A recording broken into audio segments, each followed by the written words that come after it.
Malas nak nombor. Senang je. Dah santai je bro, just santai je. Okay. Tadi nampak dekat ECC race control tu macam dia disconnect.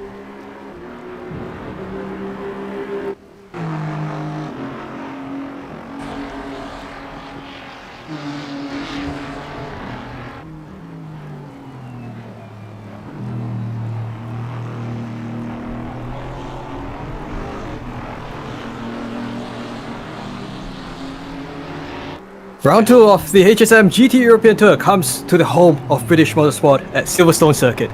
Last week saw some excellent racing throughout the grid, with Afiq Farid and Ali Khairuddin having given us a spectacular show in Catalonia, and LOR Ascent taking the top spot on the team's table. Today's race will be a particularly dicey one, with the British rain in full swing, sure to not take any prisoners. With a full 90-minute long rain dance in order, will we see a repeat of last week's intense action with a huge splash of surprises? Hello everyone, it's me Weihan, and joining me tonight is my good friend, the one and only Amir Haziq, as well as Primer of HSM and Eka on the director's seat. Amir, it's good to be back commentating with you again after so long. How have you been? Yeah, doing good. Yeah, had a great New Year. Just celebrated a birthday recently, and hopefully we are treated to a good race here. That's great to hear. Primer, likewise, thanks for having us on board. I think we're having a very special rain-filled wet round here at Silverstone. I think it's going to be a huge challenge for drivers and also for us a bit, maybe in the sense of visibility at some points. Yes, I mean, like, thank you very much, Rehan, for inviting me by, and also happy birthday, Amo, if I listened to that correctly. Yeah. Also belated, It's been 3 days. It's been 3 days. Happy belated birthday, man. But also, I agree with you. Silverstone with rain is always a great thing to see, because it's very different. It's very different from any other tracks that we see so far. Usually, when it comes to ECC, a lot of the race organizers, they prefer to keep things dry, to make it very beginner friendly for our drivers. But I think when you're racing on Silverstone, you need to put the rain in. I mean, it's typical UK, it's a typical British weather, so rain needs to be there. And I think the rain will definitely give a fair advantage to all of our drivers, because it's not about the cars, it's definitely depending on how they drive and how they control the cars as well to go through the track. Because as you can see right now, the temperatures for the tracks are very, very cold. Ambient temperature of 16 Celsius with the track condition as well is quite flooded, so it is going to be a very, very challenging track for our drivers today. Yeah, definitely, I'm very, very excited to see. I want to see who can go through this track without at least spinning once. That's what I'm expecting, at least. Oh yeah, likewise. I think it's going to be a huge challenge for drivers with this, absolutely balls to the wall, difficult weather for all of the drivers. But I think with if the last round has anything to go by, I think some of the drivers have exceptional skills racing at a place like Catalonia, a place where you're going fast at one point and also slow at another point. Coming onto a high-speed track with less grip, certainly I would like to see if the same names from last week, those drivers who are fast, if they're able to also likewise be fast here today. Yeah. So we'll just go quickly through some of the basic results from the first round. So on the solo standings, it is Afiq Farid leading the tables with 25 points and Ali Khairuddin with 20 points, along with the fastest lap time as well. Zes Yun is in third with Shazwan Shafiq running off your top 4 of your solo standing drivers. Alongside, after that, at the team standings side of things, we have LOR Ascent, who has done a great job securing 27 points to lead the team tables, with Slow and Steady in second with 18 points, and GSR X 2P Garage with 15 points third on the tables. Amir, we have quite, I would say, a star-studded field of the best drivers from the Malaysian sim racing scene here on ACC, and I hope we'll have a good show for us here tonight. I mean, it's not just the local scene. We also have a few teams from abroad with the likes of Swift Sim Racing. Anyone who's familiar with International Sim Racing, you know who they are. They just won last season's Global Edition Teams Championship, so they will be ones to watch out for. They had a decent first round, but let's see if they can actually put that to good use to the second one this time. Especially the fact that one of their drivers is in the top 6. In fact, it was the to discount, so yeah, he's there. So don't discount out any of the international guys who can mix it with the local boys and girls here.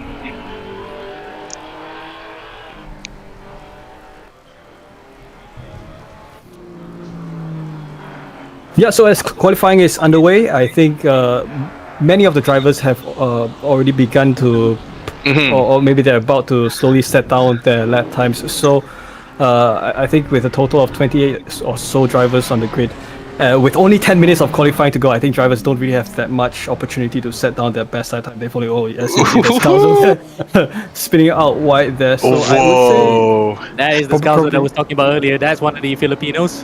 And not the best place to do it because that's literally where the lap starts, isn't it? This is the start-finish straight. So, not the best way to start his qualifying session here, Alberto Descalzo. Yeah, definitely. People need to know. Okay, people need to know in ECC or especially in any kind of races, right? What you don't want to touch, the racing line will be very, very different from what you usually take on the dry line. Example with Liao just now taking the outside where people usually do to maximize their speed, or maybe taking that extra space of the track to enter the corner. It is not a recommended thing to do, especially during the rain, as that is probably the slippiest part of the track itself, because once you touch that green pasture or the grass, anything that is not on the track, it is almost a certain guarantee that you will lose control and you will spin out and it will not end very peacefully. So that's one thing the drivers need to know, to not touch the anything right beside the track, including the slippery green part, the anything that is not the track, do not touch.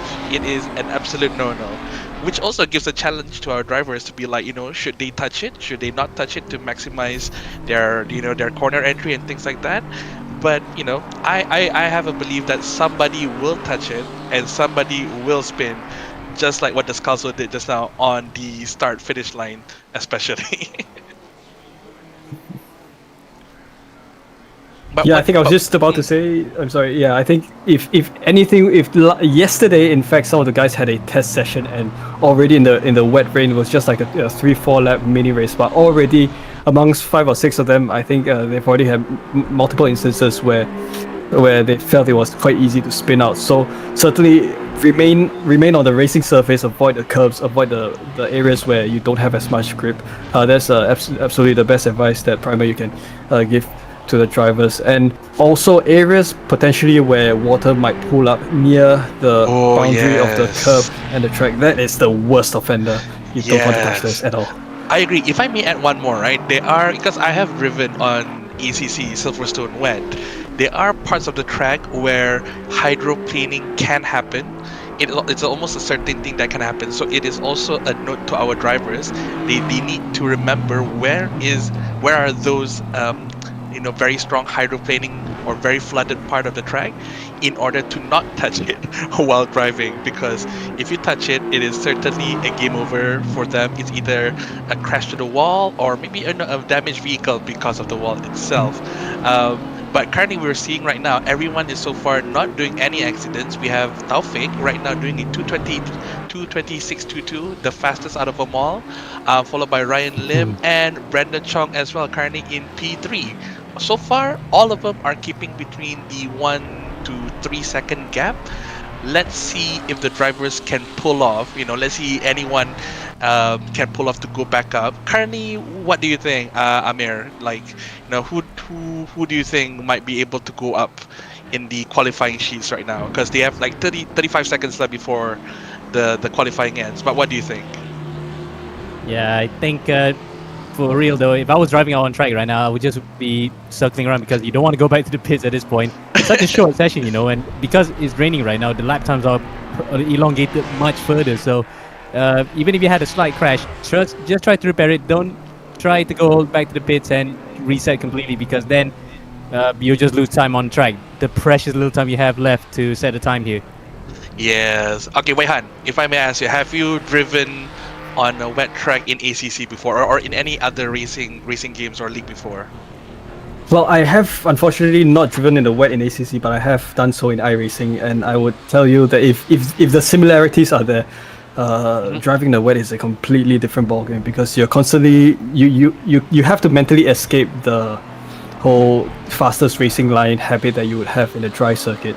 You have to bring your braking distances much further back, much earlier. You have to avoid areas on the track where water pools out, so you need to visually identify for yourself. If parts of the track are bumpy, likely in the wet they'll be filled with water as well. You want to avoid those areas. So Silverstone being a flat track, a pretty smooth track, I would hope that it wouldn't have much water pooling up in most places. So we'll see exactly how that goes for the drivers. But I think it should be. I think if the drivers have practiced enough, it should be manageable for everyone. Yes, also if I may interject on this one, we have currently finished on our qualifying. We have 6 drivers that are doing it in the 220s. 220s, 6 drivers with only a few milliseconds, only a few milliseconds behind. With Taufik still able to lead, followed by Ryan Lim, Adrian Tan, Shazwan Shafiq, Farid, Liao, and Brandon Chong. Sorry, not Brandon Chong, until Liao, all of them are within the 220s, very, very close to each other. And anything after 7, it's all 1 or 2 seconds of a difference, which is not much of a difference though. It seems that everyone is slowly getting accustomed to the wet track of Silverstone. But if I may add one more, ladies and gentlemen, that track times are important for qualifying, but let me tell you, racing with almost 20 plus drivers in the rain, it is very, very important to be as front as possible, because trust me, you do not want to stuck behind someone. You do not want to stuck behind someone on a very pouring rain, because you'll be blind. We know that for a fact when we were competing last year. Remember during the HSM Asian Tour in AC? Yeah, we had the rain in AC. Yeah, that was quite a difficult experience, wasn't it? Especially when there's no grip and you can't read the lines. AC does have the wet line compared to ACC, so it's pretty much a matter of feel where you can get around the track here. Yes, that is true. You have to, 1, you have to face the blindness, and 2, you might miss your braking point, or 3, worst comes to worst, you will. I would say I would not say kiss, but kiss someone's butt. In the race itself.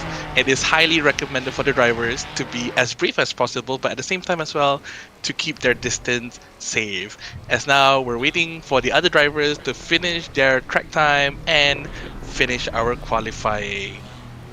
Oh, I am very excited to see the chaos, especially on lap 1. To be honest, I am very, very excited. I wonder how many accidents. Shall we put a bet on how many accidents shall happen on lap 1? Man, that's going to be difficult to tell. But certainly, with qualifying coming towards the end, I'll hope that drivers will probably be at their best as they manage the start of the race. But before that, we'll go on a quick break before the start of racing of 90 minutes of racing here at Silverstone. Stay with us.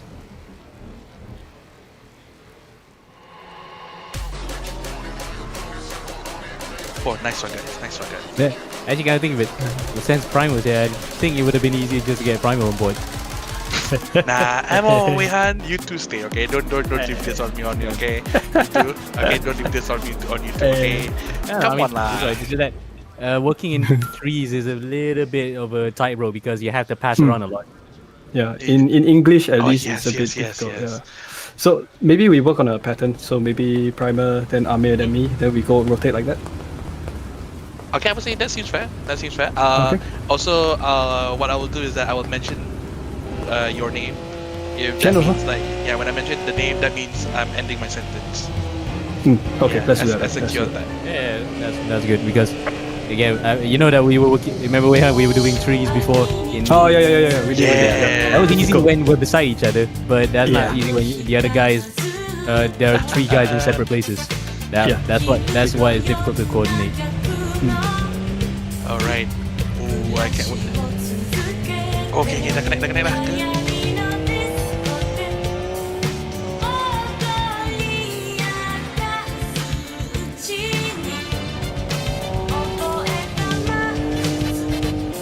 Okay, you change channel. Okay, nice. Okay, I will leave it to you first, Weihan, on this one. Okay.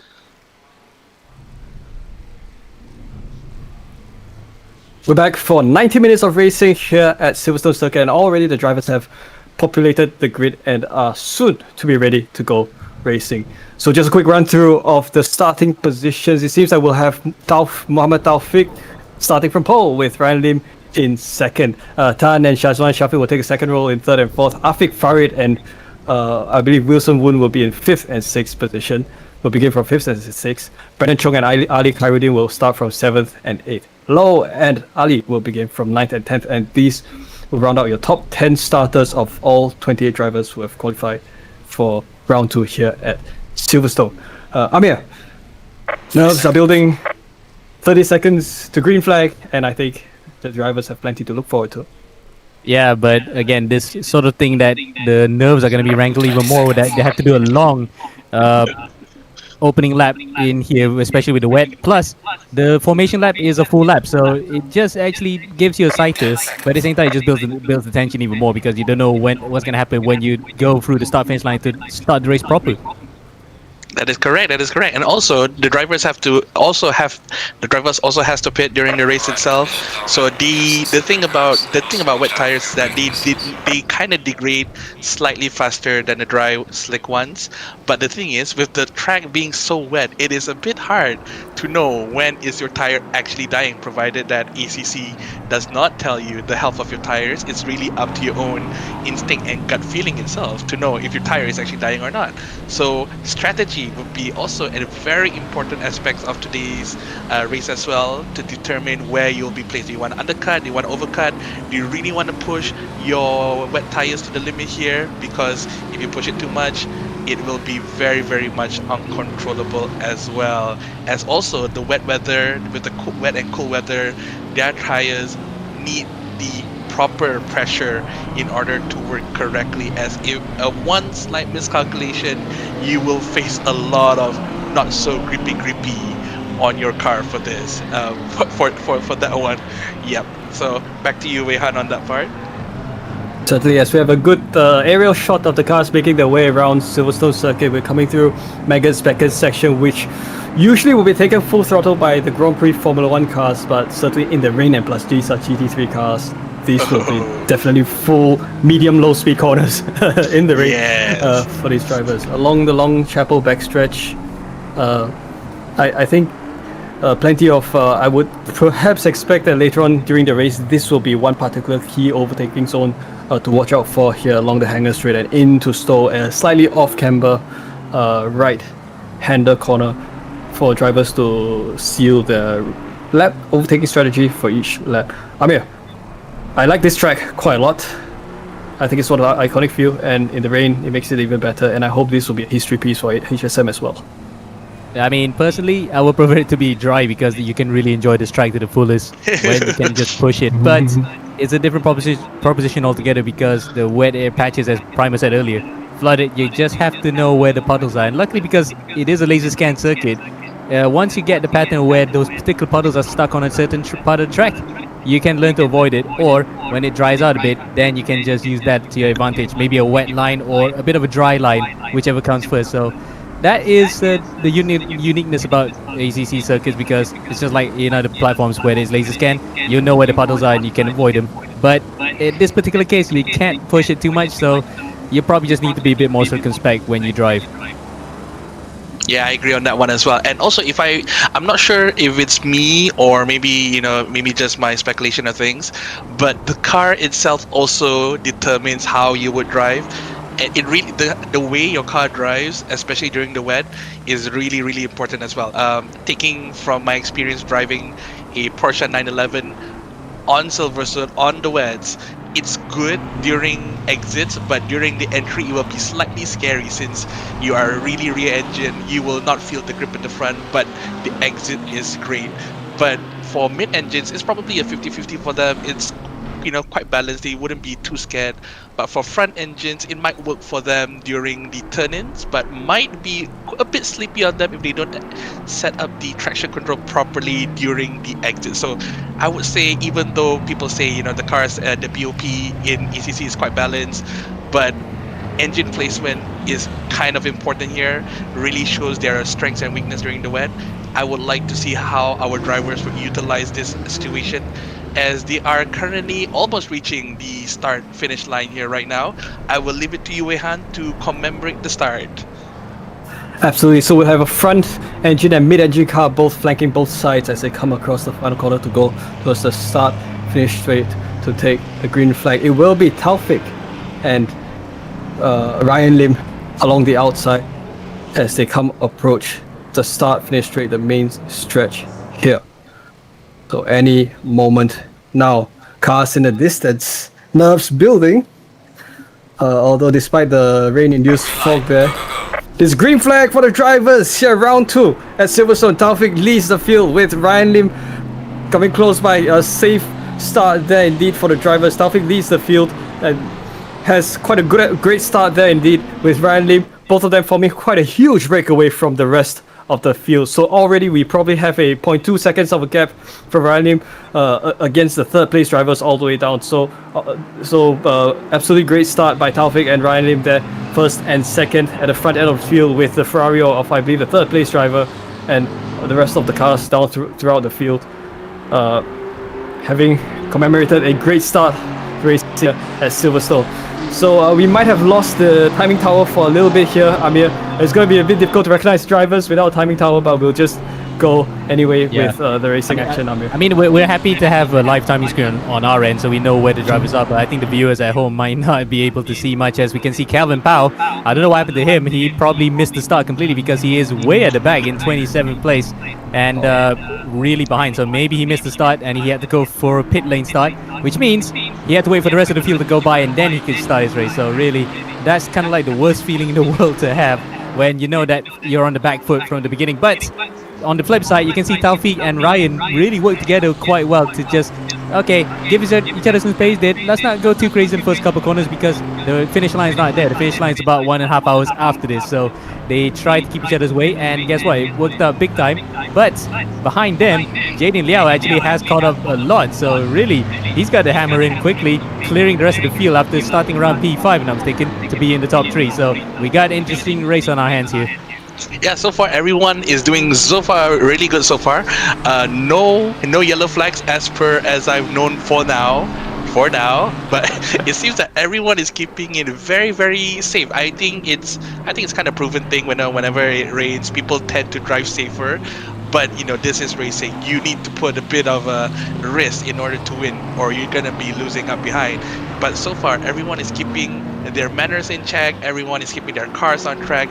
No yet spinning, unless the commentators curse are real. Somebody will spin now. But luckily, so far, no one has spun yet. And so far, Taufik is still leading very, very comfortably. He's building a 1.1 second gap already between him and the other drivers, while other drivers from Khairuddin up until to the other of the drivers, they're keeping at least less than 1 second close gap to each other. Definitely, I would say it would be a very... Dan is trying to overtake Farid and Khairuddin. He is stuck in the middle. Will he be able to overtake? No, he's keeping it very, very close. But Farid and Khairuddin, they are facing each other. Khairuddin went out and he slipped outside of the track. He's keeping it safe, but sadly, he has lost a few positions to that, giving way to the other drivers as he slowly slips back behind Dan on that one. Glad no accidents, but somehow he did a very good job in keeping the car on track with no accidents. Good. That's very, very good. Yeah, some great racing action there. We've got some more action here between Tan and I would believe Afiq Farid in front there. Have a look at somewhere around the front mid section of the grid here. So drivers are still bunched together pretty well. I think the rain isn't doing anything to separate these drivers. So this bright red Ferrari 296 GT3 of Shazwan Shafiq, mid-engine car, leading the front engine Aston Martin of I would believe that was probably Murdoch behind. Oh yeah. Oh okay. Done. Right there. So some potential overtaking action there. Shafiq trying to get the slipstream of the Nissan GTR. One of the few Nissan GTRs on the grid here, driven by Ali Khairuddin up in 7th. So alright, that's going to be an overtaking move, an attempted overtaking move along the inside, and Shafiq makes the move work upon entry into this right handle. So that's an overtaking move made into Village and the loop here. What would have been the Grand Prix turns 1, 2, and 3 section of the circuit as they now come upon this left-hander, then a long stretch there. That is a position gained by Shazwan Shafiq there. Great overtaking move. Amir, we'll see more overtaking action like this, and I think we definitely will observe quite a lot of good action here amongst drivers. Yeah, that's a guarantee, because we saw just now that overtaking maneuver by Shazwan Shafiq around the outside of his teammate Ali Khairuddin. Ali probably got it a bit wrong there coming through Aintree, so that just stuffed up his momentum coming through up to Vale and Abbey. So it really is important to just get the line right, keep the momentum up to stay ahead. Unless you want to do what Murdoch did, slip out into the gravel, and that was a good bit of car control. Managed to just keep it there, but at the expense of the fact that behind him, Kamal Ali is actually now right up his chuff by 0.3 of a second. Yeah, that's a very good observation there. Because if I may ask, Khairuddin, since he's driving the GTR in ACC is not known so well for providing a lot of downforce, especially if you put it too much during the exit, the car will slip. And I think that is definitely affecting Khairuddin right now, being that the GTR does not have a lot of options in terms of setting up downforce. So his car might be a bit faster during the straights. He might get a bit of a top speed with between other drivers, but in the rain itself, you gotta keep your car planted on the ground itself, so it is going to be a bit of a challenge for him as well.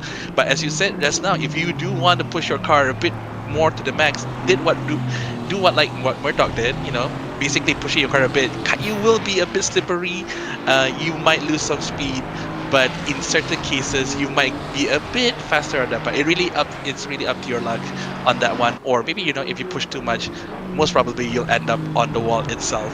But so far everyone is still keeping it very, very tidy. Okay.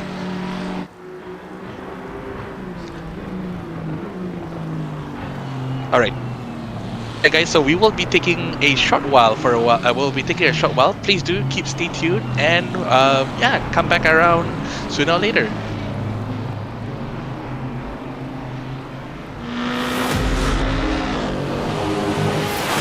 But disconnect that. Maybe the overlay.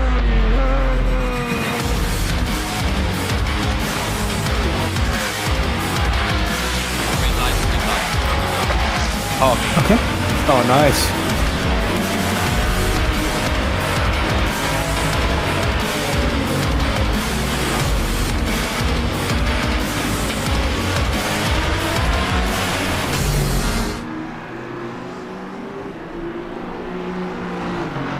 Alright, ladies and gentlemen, we are back just now, and if you guys did not see it just now, Tan actually just now kind of went a bit off track with the Aston Martin there, but so far he's still keeping his I think he still keeps his position. He has not lost it anyways, but definitely that shows you that this track is not easy to drive. Even the greatest driver will slip up here and then. It's really up to them on how do they want to mitigate their mistakes. And speaking of mistakes, the red Ferrari of Shazwan Shafiq went a bit off track, and it seems that he's still keeping it, but definitely losing a bit of gap between himself and Tan, as Tan is right now, again, Tan also has touched the grass off the track, making him losing a bit of a gap. So I think the commentator's curse is definitely real for this one. But it seems that Tan is very excited right now. He sees the opportunity that Shazwan Shafiq did a mistake just now, and he's trying to take over the opportunity. But so far, he's keeping it very, very close. Shazwan is still unable to run from Tan. This is a very slippery track. If you touch the wrong part of this track, you will slip and you will spin. Tan and Shazwan Shafiq needs to be very careful on touching the curves, especially for this corner. Both of them keeping it very, very clean, as they will be facing a very fast sweep right after this. Will they be able to keep their car under control? So far, so good. No one is making any mistakes yet, and it seems that Tan is still trying his best to overtake Shazwan Shafiq while he's building the gap between himself and Tan. Passing back to you, Wehan, on that part. Oh yeah, certainly. So it is definitely not easy it's definitely quite a tricky predicament that all these drivers have. So we're having a look at Zeth Yuen, one of the faster drivers from the first round indeed, and he's now found himself behind quite a fair bit of traffic. So Yuen, Zeth currently set in 11th position, just a bit of a distance behind Ali right there in 10th position. So Zeth is driving a BMW, which is pretty famous in GT3 circles for being stable regardless of the track conditions. So whilst it is a little bit tough on the tires, at a wet track in Silverstone, a BMW M4 GT3 will be a car of choice for the drivers to tackle the difficult, unstable racing conditions. So it seems like there's a bit of an overtaking attempt there by the Honda NSX of Muhammad Ali. up in 10th position, planning for an overtaking move by Murdoch, but Zeth still keeping his cool, holding his ground over here in 11th position. It's also worth noting that the HSM European Tour Series does use the BOP that's being used in the LFM setup, so I would imagine that that might also perhaps have influence over both the drivers' choices as well as how the cars handle in wet conditions. Brandon Chong up in 4th. He is definitely a driver hungry for an overtake there. Sorry, I meant to cut you off. Please go ahead. Yeah, I mean, I think we should really stay with the overtake between Kamal and Zef, because that actually might look like it happens, or a bit later there, Ali might have been overtaken as well, because there's a couple of actions happening on the hanger straight coming up to Stowe, and it looks as though it might just have been a change of position, because yes, Kamal has overtaken Murdoch for position. So unfortunately our cameras didn't pick up that one. We need to go back to them now and see if they're going side by side. They are. Around the outside goes Kamal, and he gets the position away from Murdoch, while behind him Descalzo, who had that spin in qualifying, might just be starting to attack Zeb as well. They can see there, going for the switch back is Murdoch, but Kamal holds his line. Now that is, Murdoch is getting really aggressive with Ali. After being overtaken, he's really pushing the Aston to the limits right now. Despite that, the Aston has a lot of torque. If you make one mistake, definitely it will push you to the limit. And as I was said, Murdoch did just that just now. He is really pushing the Aston to the limit right now. But if he pushes it a bit too much, it's a bit of a drifting there. But Murdoch is trying. Murdoch is doing his best to control the Aston, keeping it very close. But I think, because of his speed as well right now, the other two drivers of Yuan and Descalzo are closing in on him as well, while Muhammad Ali is trying to run away from him as far as possible. In fact, when we jump on board with Zef, we might actually get the best view of the lot, because he has 3 cars to attack in front of him, but 3 cars in the line. That's a Honda with an Aston, a BMW and a Ferrari to bring up the rear, as Zef now tries to attack on the inside of Murdoch. Murdoch holds firm coming through Brooklands, just keeps it together, but Zef now tries to on the inside, nearly jumps into the back of him as well. So that's some really feisty racing, and Murdoch is falling like a stone here, because it looks as though he had a good start initially, but that Aston's really slipping and sliding in these sludgy conditions. Not the best of handling to drive here right now, but let's hope that Murdoch can keep it going, because he is one of those guys that can really get a handle on the car when it's under him. Ooh, that looks a bit scary for Murdoch, as now he is losing 1 position to Yuan, the BMW, as the BMW is trying to see an overtaking opportunity from the outside, but did not do it, as Murdoch kept defending himself as much as he can to not lose more positions. Okay guys, if I may add, okay, one thing I noticed about the Aston is that it has been slipping quite a lot just now, especially during mid to exit corner. Is it the car, or could it be the way Murdoch drives right now? What do you think? It's quite a tough call. Could probably potentially be down to the traction control settings as well. That's entirely likely, because it looks like it looks, the way it slips, it really looks like it's putting too much throttle, which could just be a matter of having not enough traction control. At the same time, I think maybe it's just that the BMW is really stable relative to every other car, so you might see the Aston Martin being a little bit jumpy there. So that's just my assessment of how things are, but it does seem that Murdoch has now reclaimed a bit of an extra gap ahead of Zeth Yuan. So we'll see how this battle continues to develop. We've also got Descalzo there. Yep, in fact, we're going to jump to Afi Farid's battle here with Brandon Chong and Jaden Liao, because look at that. That's close between the 3.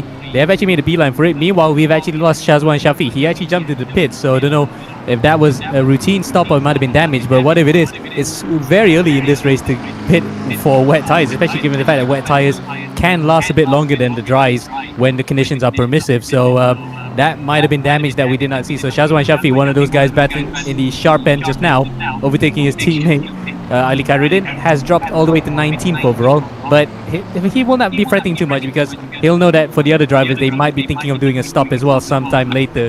Definitely, he would love to have still been up there. As we are watching championship leader after the opening exchanges last time out in Barcelona, he's leading the way. And what happened to Ali Khairuddin? Sorry, Kamal Ali. Kamal actually has spun it. He's triggered a yellow flag there, isn't it? Oh yeah, I wonder what happened to him though. But it seems that probably he went a bit off track. But it seems that he got himself back in. With I would say there's no substantial damage from visually, but maybe just a slip up. Which is I would say a quite normal occurrence in on wet Silverstone as well. But it seems that Mama Ali is keeping his P12. But definitely losing a lot of, I would say gap as well between Nicholas in the Bentley, which is the odd one here on track. Probably the heaviest man. Murdoch. Okay, Murdoch. there we go. Murdoch and Descalzo. In fact, that might be the reason why Kamal was left behind, because it might have been a collision between himself, Murdoch, and Descalzo that led him to drop the P12 there, Primer. Yeah, it could be so, but as right now, is it Murdoch? Murdoch is trying to chase Descalzo on the straight here. He will get the slipstream. Will he able to overtake during his corner? It's a very dangerous attempt though. One wrong move, and that's what I said. And that's the wrong move that I mentioned, because you are going to be very encouraged to take a late braking, but because of that, collisions might happen. As we see Descalzo dropping a few positions as Murdoch just went through. Man, that's the accident that I was worried about.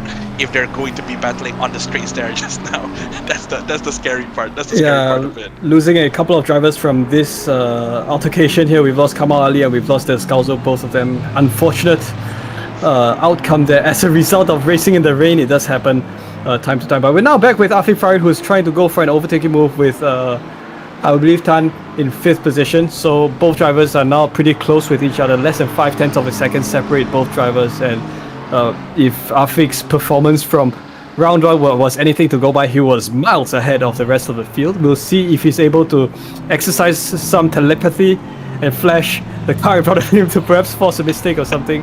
Well, flashing in the rain, I'm not sure how effective that is, but we'll see how this goes. Afiq is a fantastic driver. Sporting that good old Speed Tavern livery on the side with, I believe, Alvin Tan in 5th there, holding his ground absolutely well indeed. Amir, we'll see some battle between, there's a lot of battling between drivers here and all throughout the field, but I would say that this one between Afiq Farid and Alvin Tan would probably be the one to watch. Yeah, I mean, Aiden is a known commodity as well, because he's the champion in ERGP last season in the silver class, so he will definitely be one to watch out for in the upcoming season after this. Afiq Farid is also a guy who's been on ACC since forever. He's been racing it since the first game first came out, all the way back in 2018. So he's got some years under his belt, though he is, as I said before, dealing with different proposition. He's a young driver who's very fast, very determined to make a name for himself back in Singapore. So he will find that it is it's not easy nut to crack, to say the least. So we'll keep an eye on this, because it looks as though the battle has gone off the boil a bit. Meanwhile, we might just see in front of them, Brandon Chong's not too far away, as well as Jaden Liao. So that's a separation of about 0.8 of a second. This is Ferrari versus Ferrari. So let's see if Brandon can make a difference here, being, if he can say, a better driver compared to the guy in front of him and take his position away. Yeah, so far Brandon Chong is keeping himself very, very composed. No accidents happening. He's trying his best to close his distance to get that P3 position against another Ferrari of Liao. So far, both of them are taking the corner very fast. No one is doing any slip-ups here. This is the part if he wants to chase. Oh, a very nice angling there by Chong. Good control, but again. Runs a bit wide.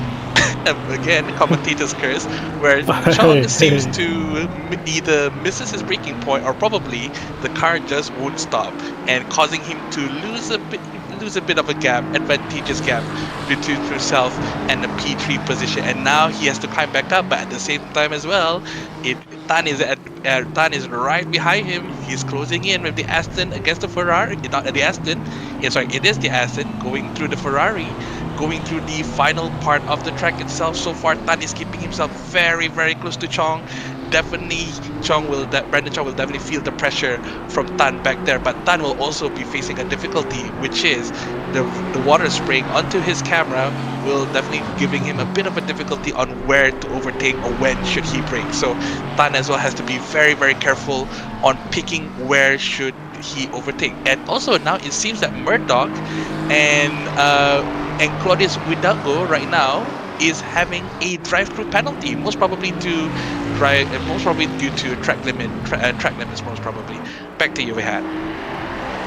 Yeah, I think it's also worth pointing out that drivers, there are two separate classes of driving here, the solo class as well as the team class. So both drivers will fight for respective positions in their own class, if I'm not mistaken. But of course, they are both sharing the same field, so there is no such thing as a yielding position to either driver. So racing still goes on nonetheless. Nicholas Tan in his favorite Bentley machine, representing Icebox Racing. Well, of course, we know Nicholas, he brings a big icebox of beer to his Gymkhana races.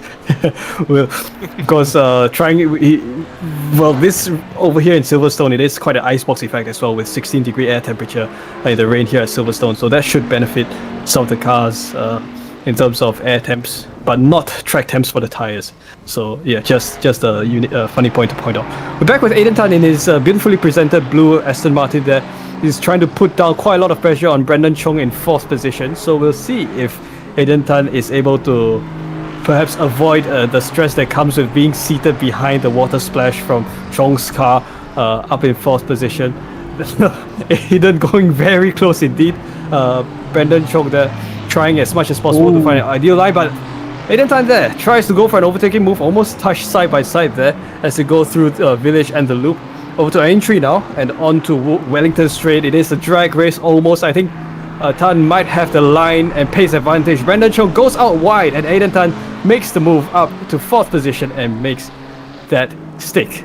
Fantastic driving, and he's already pulled half a second gap. We're now with Liao up in 3rd. Amir, go ahead. Yeah, we're just looking at this particular battle has been brewing for a while, because it's been ebbing and flowing about a second between the both of them.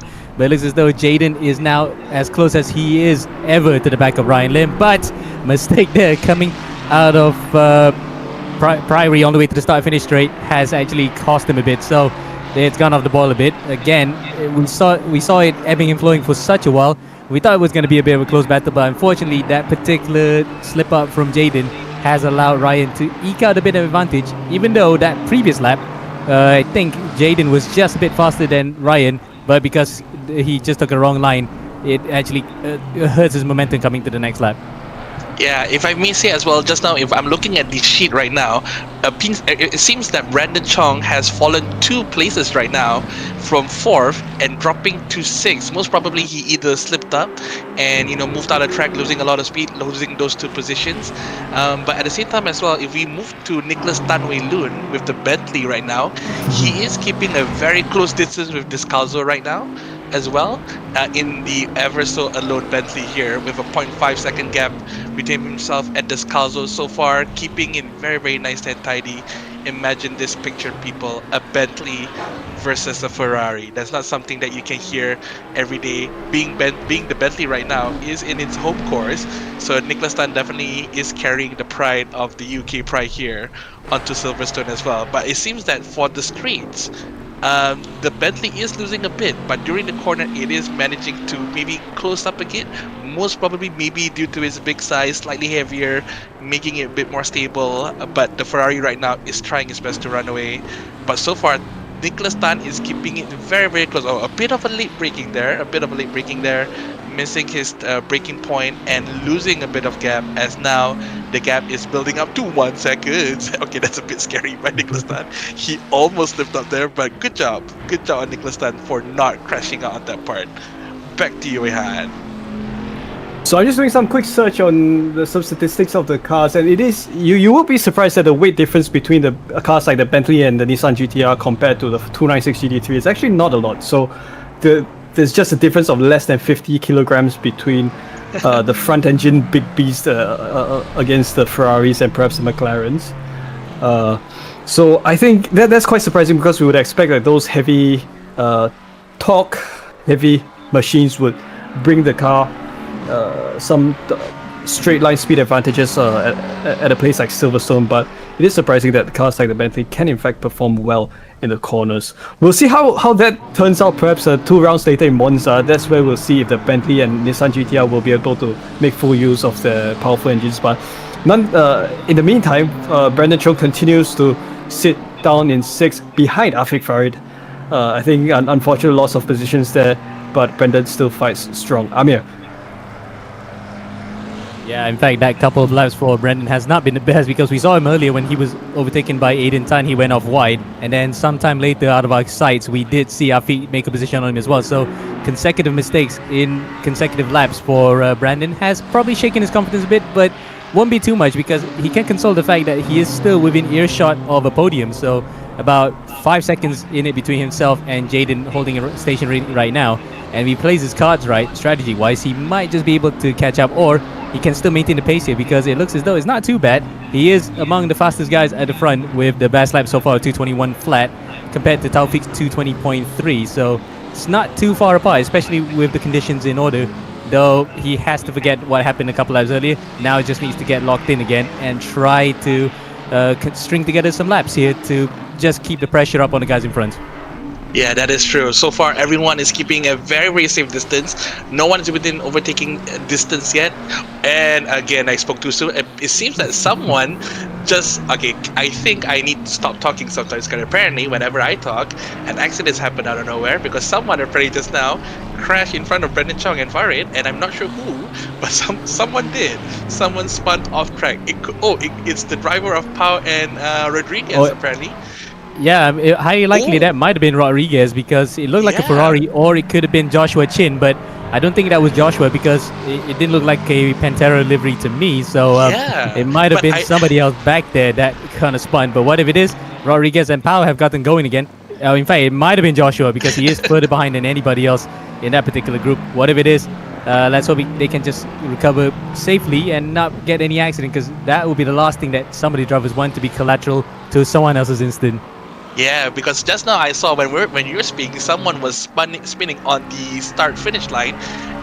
Probably Joshua Schindler. I'm not sure what car was that, but it seems that right now we have one battle happening right now between Claudius and Rodriguez. It seems that it's Claudius and Kachi right now, the Lexus versus the McLaren. Who will win?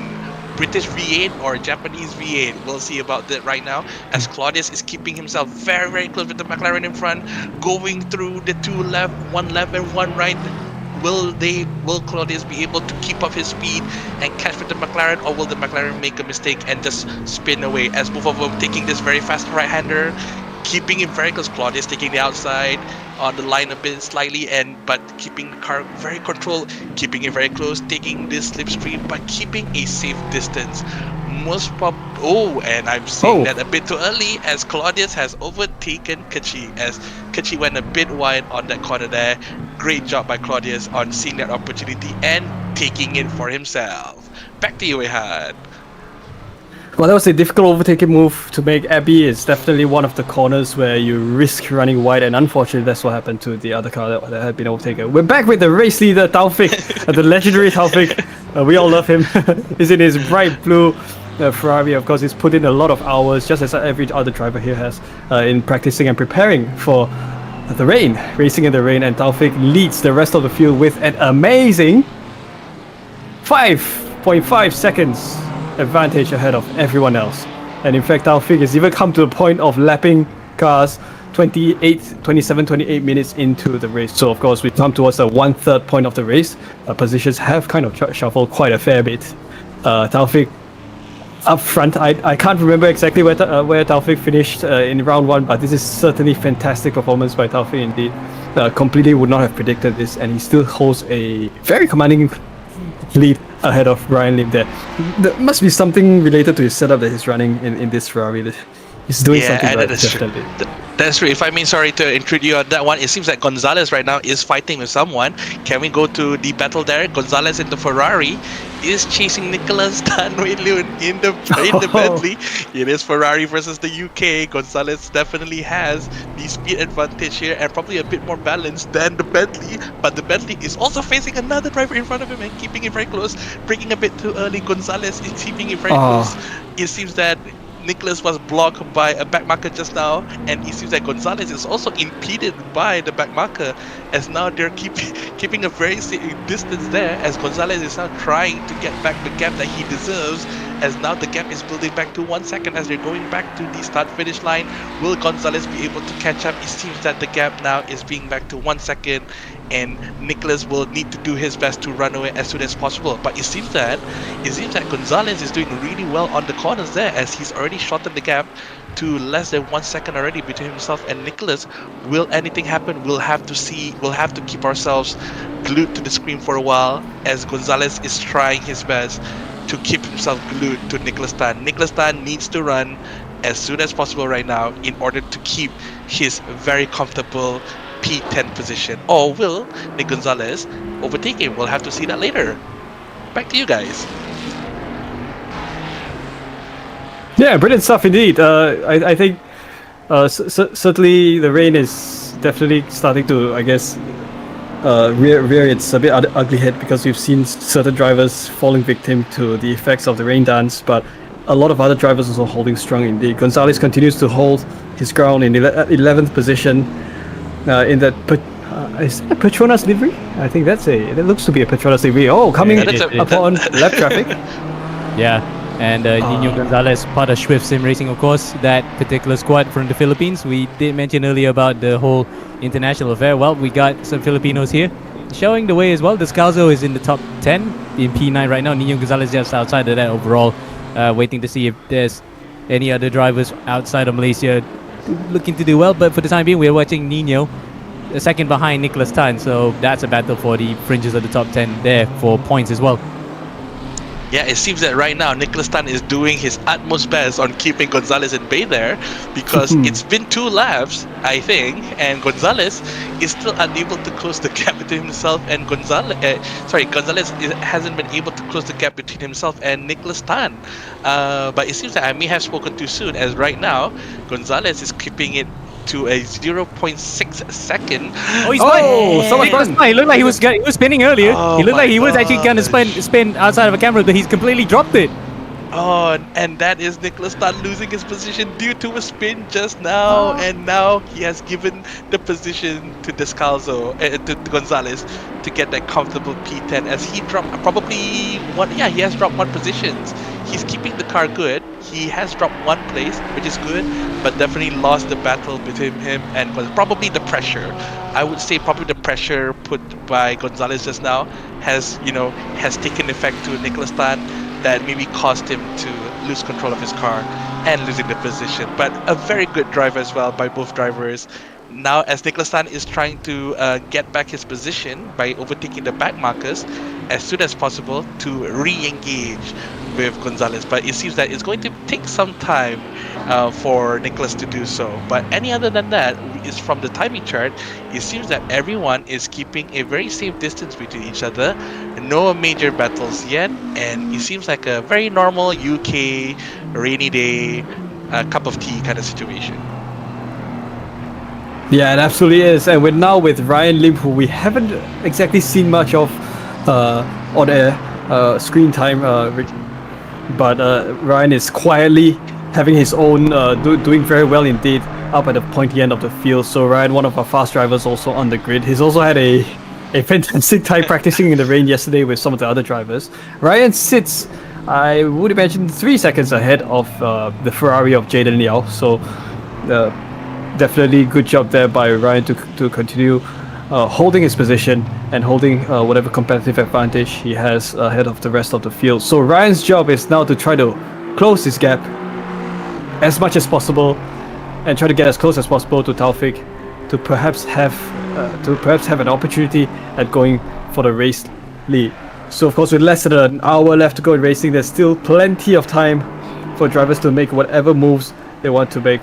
We're now with Jaden Liao and this silver LOR Ascent GT3 car. So Jaden, of course, is one of 2 drivers of the LOR Ascent team entry here at HSM, and he is also putting up a great show for all of us here in the rainy rainy English weather of over here at Switzerland, at Silverstone. Sorry. That's a bit far. That's a bit far from the UK, don't you think? Oh yeah, that's far.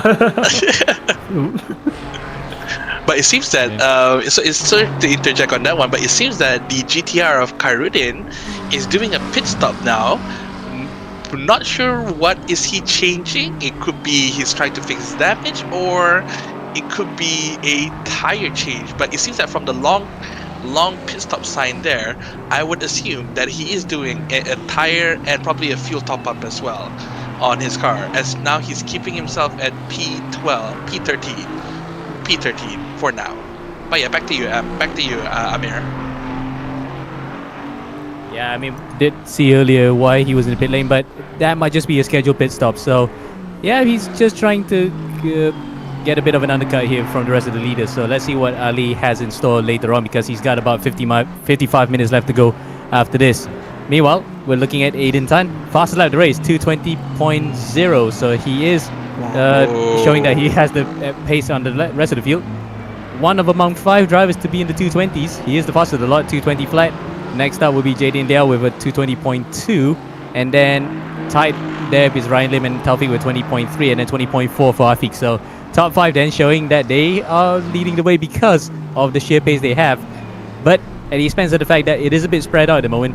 The gaps are beginning to form right now as we're heading into a sort of lull period in this race, where now it's just about the strategies and whether they can just keep up the pace they showed earlier before we go to the final few minutes of this race, where everything will sort of come back together in a bit of a Constantine effect, and then we'll see where the gloves are off, or if the spread out gap stays the way it is at this current juncture. Afiq Farid in his brilliant Speed Heaven, beautifully presented McLaren 720S GT3 there, with of course his team entry, Team Fart there. Brilliant team name, I like it. Fighting well, up in 5th now. He's probably trying to, his gap behind Aiden Tan is just shy of, I would imagine, 4 seconds. So quite a fair bit of work that Farid Afiq has to do to close up that gap. At the same time, he has quite a huge gap ahead of Brendan Chong in 11 seconds. So I would say Afiq is probably sealed for himself, at least for the time being, a top 5 placement, which he should continue to hold for the rest of the race. Down the long hanger straight there, we would usually see some overtaking action happen, but in this long 90-minute race, drivers are spread out, so it is of course one of the places where drivers can take a break along the long straight and prepare for the next lap. We're now with Descalzo. Once again, he did suffer some issues earlier on at various points, having had spun a little bit earlier on, but he still fights on very well indeed, currently in 8th position, 7 seconds behind Zethian. So likewise coming upon the second half of the Silverstone circuit here, doing his best to cover whatever ground that he can during this lull period in the middle of a 90-minute long race. I mean, I think it looks like most of the drivers have now spread out. We don't really exactly have any particularly close battles apart from the one between Aiden Tan and potentially Jaden Liao. Yeah, we up front, that's the only one. Yeah, I mean, between the 2 Singaporeans, that would be quite a fun thing to see if they want to come out on top here. So that's the other nationality that we talk about. We got Malaysians, we got Singaporeans, we got Filipinos. So a Southeast Asian connection there. The only thing missing is Indonesia. Then we could have quad factions fighting for supremacy.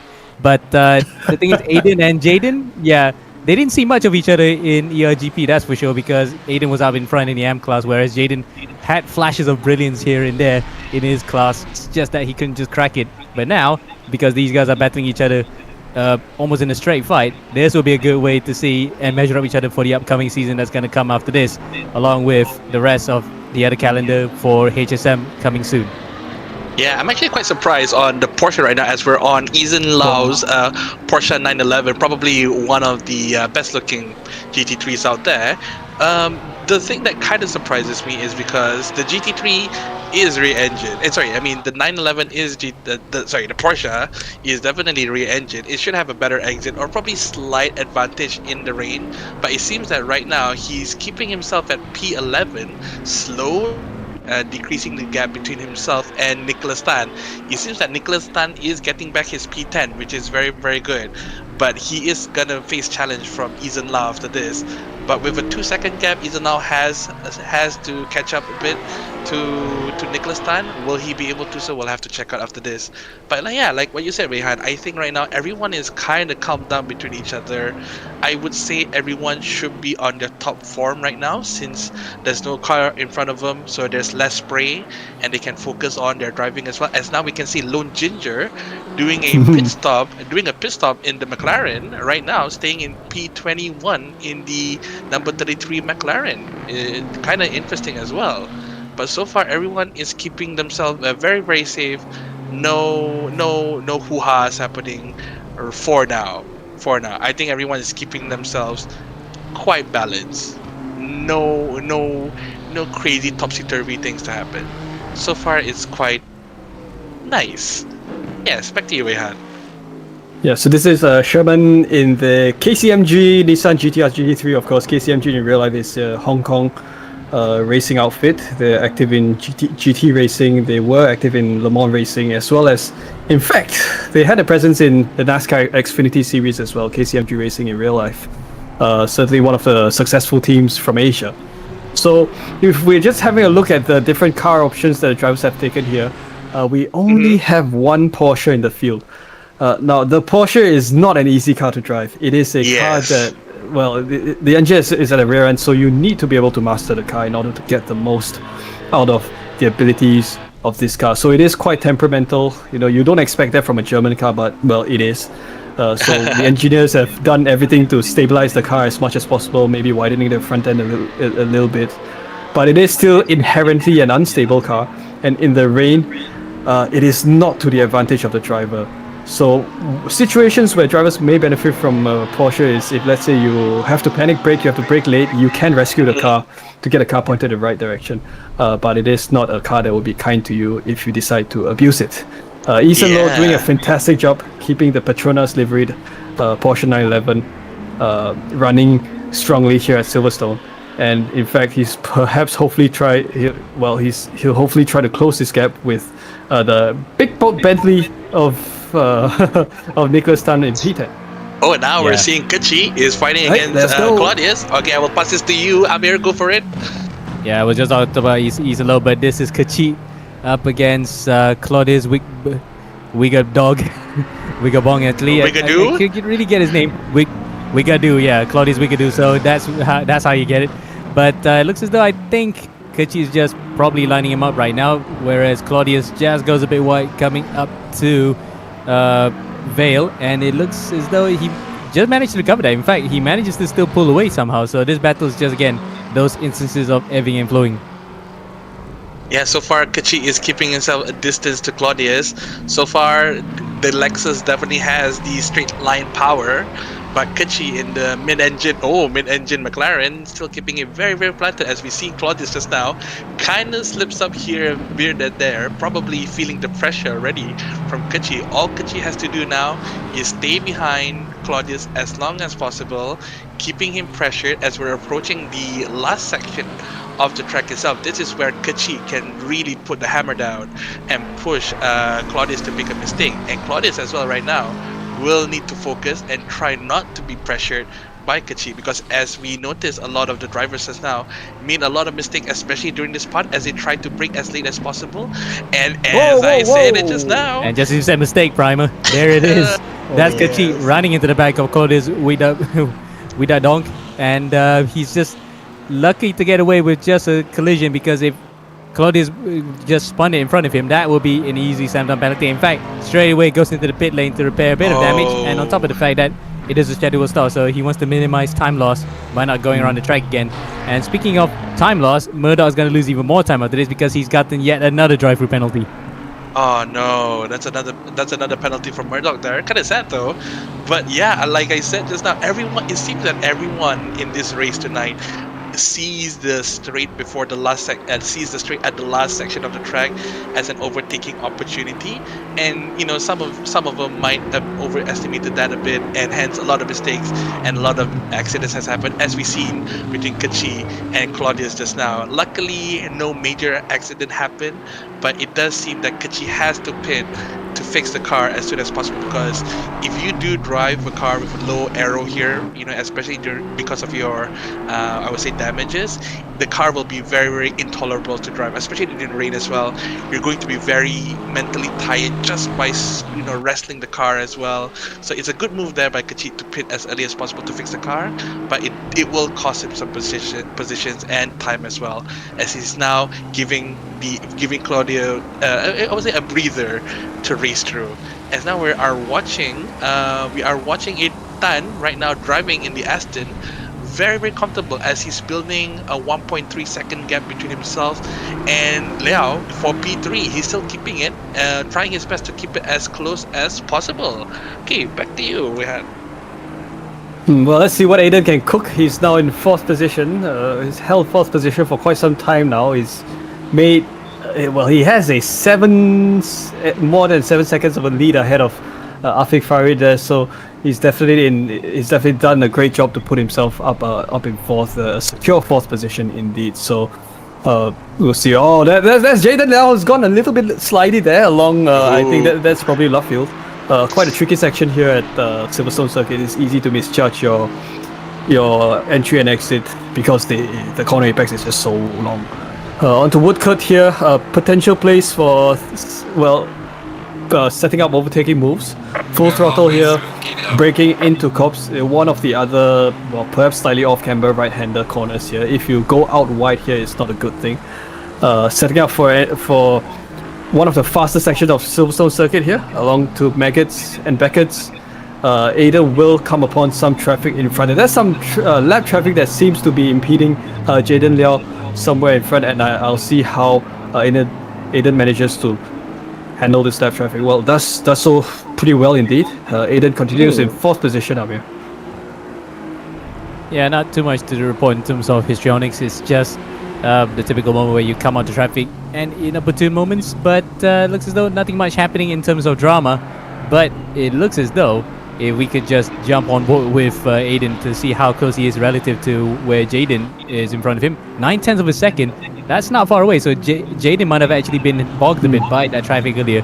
And now let's see what Aiden can do.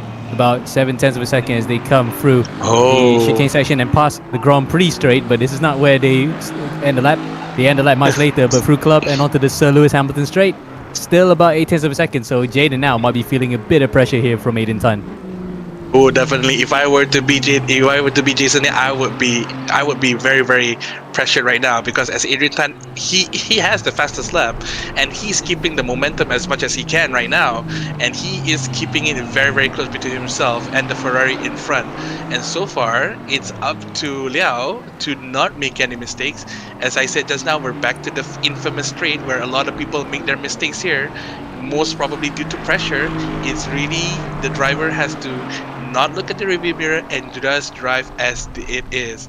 But it could be a commentator's curse, as we see Liao going through the straights, going through the corner, very, very safe. No one is doing any mistakes here. Everyone is keeping himself very tidy. And now we're looking at Raiden Shogun. It seems that he has overtaken. He has overtaken Chong just now in the Mercedes. Raiden Shogun now currently in P17 has overtaken the Aston Martin of Chong just now, as he's trying to run away from his opponent as soon as possible. I mean, sorry to cut you off there, Primer, but what a shame that we didn't get to see this car much, because his co-driver was Kopi Santan. So a bit of a relation to you, Ice-T. Oh man. I'm more of a tea person, but hey, no discrimination against other Malaysian Rex people. If you love Kopi, that is up to you. But it seems that, ladies and gentlemen, Amir and Rehan, it seems that someone in P4 pitted just now. Who did, if I remember seeing correctly, is Liao. He has pitted and he has fallen to P6. It's a very, I would say, it's a very interesting time to pit though, as right now Adrian Tan is taking over his P3 and be like, oh, thank you very much for the P3, and I'll take it. And it seems like he's not the only one. A lot of the drivers right now are taking their pit stops to either refuel or change their tires. Yeah, the tires could not last that much long, especially during the rain as well. So it's a good decision by the drivers.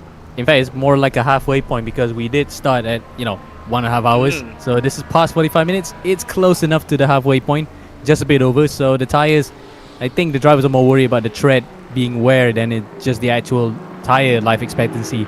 It's just that you have about 300 millimeters of tread on these cars in ACC. So the moment they start hitting that 100 millimeter mark, that's when you start to sweat a bit. The cars may not be able to hold the grip as much as they would have liked or retain the heat. So now they just had to swap it for precautionary purposes because you can still get punctures even in wet conditions. Yes, definitely. As right now we are watching Ali chasing Murdoch down in the NSX and keeps keeping it at 0.4 seconds. Very, very close. Murdoch will definitely feel the pressure from Ali. This is the infamous straight where a lot of people make mistakes. Will Murdoch make the mistakes here and overshoots his braking point? It seems not. It seems Ali is the one slightly overshooting, but he's keeping it very close as they're now approaching the start-finish line again.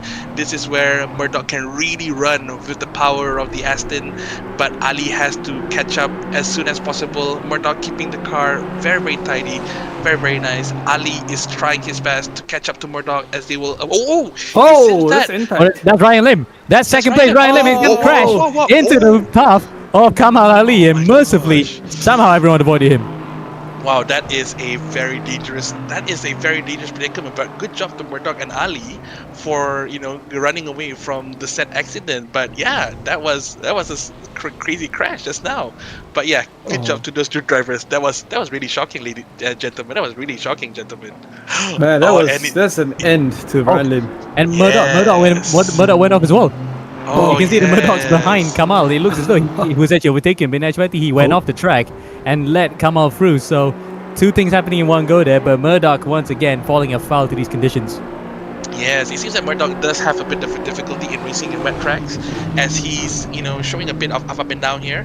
Murdoch trying to take over the outside of Ali, but decided not to do so because it would be too risky, especially with the Aston's slipperiness. But Muhammad Ali is keeping the distance and trying to run away from Murdoch as much as possible. As you can see now, Murdoch is putting the pressure on Ali through these corners. Murdoch still trying to push, but Ali is keeping it very well planted with the mid-engine NSX, as Murdoch right now is trying his best to catch up as close as possible. But it seems that Murdoch is still chasing Ali, still very close. A battle between Ali and Murdoch is happening right now. Japanese versus the UK. As they're going through, Murdoch losing a bit of a slip there. Murdoch is definitely pushing the Aston to the limit there right now. What do you think, Amir? What do you think? Yeah, it looks as though it was a bit sketchy for a moment that Murdoch tried to overtake there on the inside, but I think he knew full well he had to back it off a bit so that he doesn't whack into the side of Kamal and get himself into further woes with our chief steward,